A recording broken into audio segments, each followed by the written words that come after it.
If you're interested in supporting this podcast, just go to patreon.com under Jason Gallant. Get mantra and meditation MP3s at JasonGallant.ca. Today's message might frustrate you a little bit, but by the time the video is done, you'll realize that frustration doesn't matter.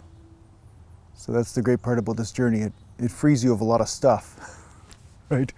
But this lesson was incredibly frustrating for myself when I first started on the enlightenment journey. And really what I'm going to say is that most people start spirituality really because they hate the experience of life that they are having right now.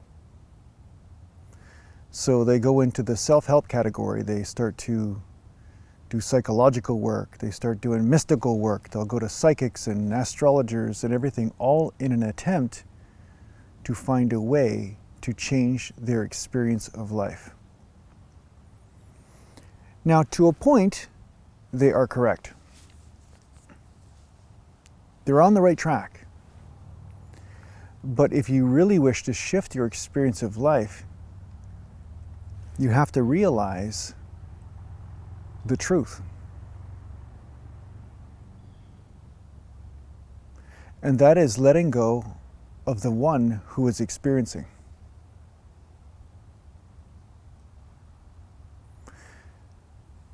Now, it feels like a rabbit hole at first.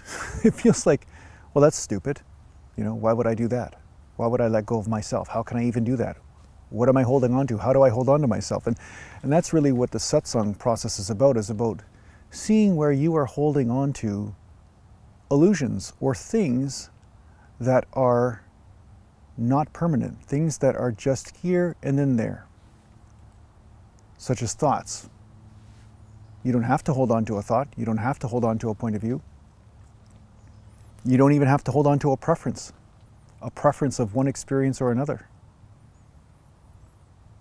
So this is the crux of the enlightenment journey, is that at first you're seeking a certain experience, and then you realize that the seeking of such experience is what's preventing you from having the truest experience.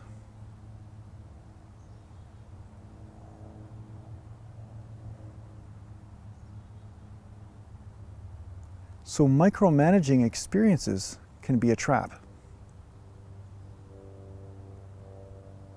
If you ask yourself why you're micromanaging an experience, it's because you have a preference. But who is the you that has the preference?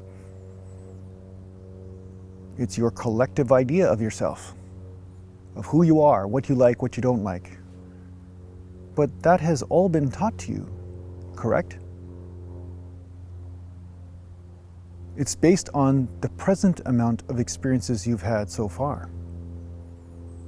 But what if there was a doorway inside yourself that allows you to let go of this constant game of micromanaging experiences?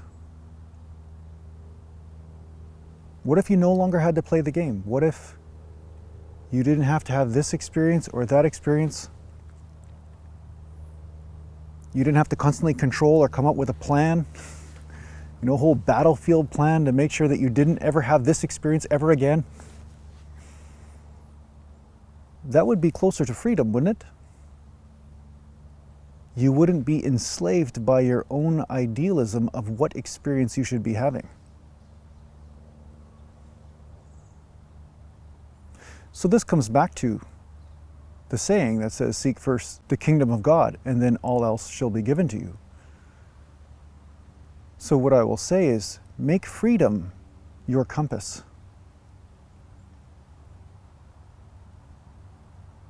Freedom from having any one type of experience or a preference of one experience or another.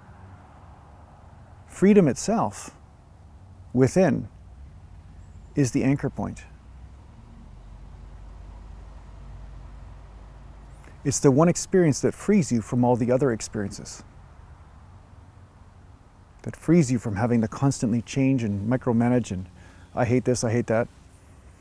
Many people come to a spiritual teacher and they say, I am having this experience, I want that one. I'm sad, I'm depressed, I have anxiety, I want this to happen instead. I'm bored. I want more excitement. I want more passion. But if you ask the person why, which is probably the most annoying question that was ever asked. Children ask it all the time, why this, why that? But why do you need another experience? Deeply investigate of why. And the deeper you go down that rabbit hole, the more you'll realize that some of those experiences you have are not necessarily so bad. The reason why you want a different experience is because you've been taught that they are wrong, or there is something wrong with you that needs fixing, or there's something wrong in this moment. And ironically, that's what keeps you trapped in it. This was terribly profound. When I understood this, I was like, wow, I don't need to waste so much energy on trying to change things. I just need to let it be. That's what they mean by let it be. It's that everything runs its course in its own way, but it's not up to you to control it. The more you can surrender to the unbelievable force of the universe, the more that these things just move through. They just do what they're doing. And it's not up to you to have a preference.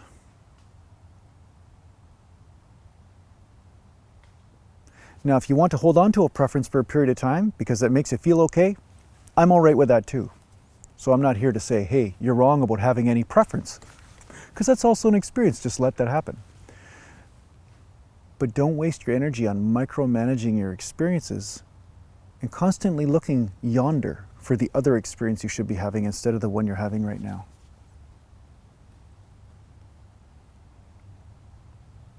It's the discarding of the sacredness of this moment, no matter what is happening in this moment, that is causing the suffering.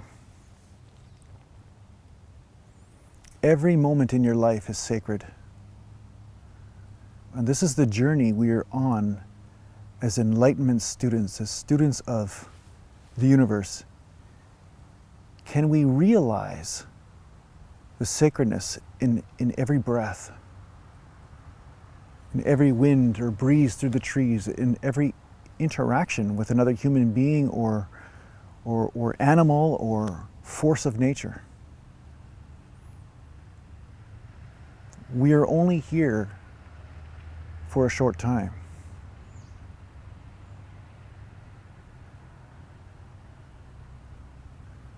So let's enjoy it moment by moment, just like you would enjoy a story. Some stories have sorrow, sometimes they have action. Sometimes there's scary parts, but that's what makes the great story, right?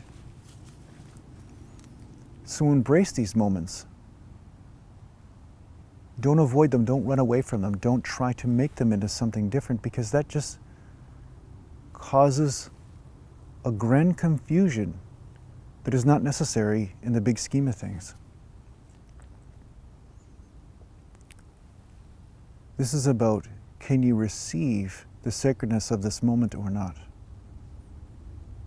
It's not about, can you control it? The more you try to control, the less control you will have.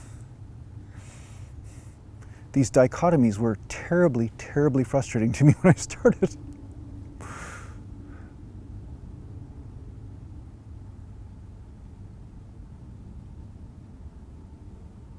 The ego is not in control of anything.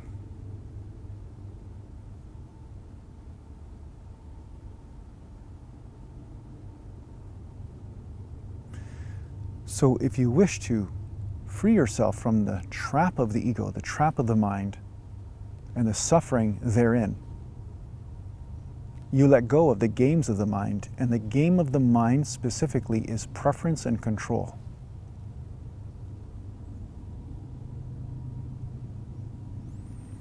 When this is discarded, freedom is experienced, fulfillment.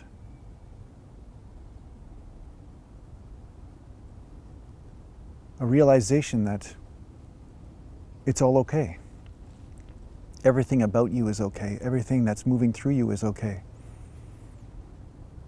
You are just one big, large okayness.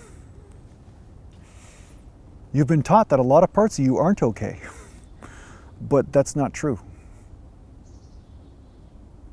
All of existence is okay. It's the embracing of that, the play of these forces, that leads to freedom, that helps you realize the freedom that is already here.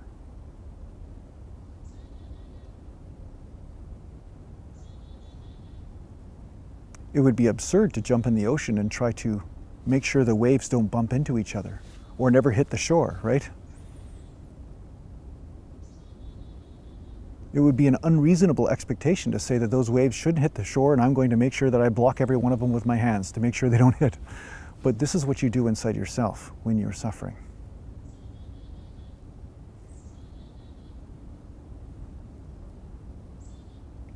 Allow the waves and the forces of life to lap gently against your shore.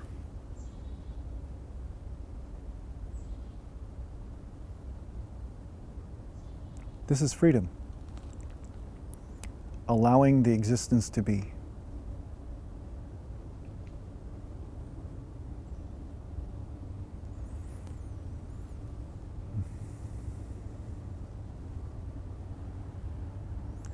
So I hope this helps you on your spiritual journey. Take care for now.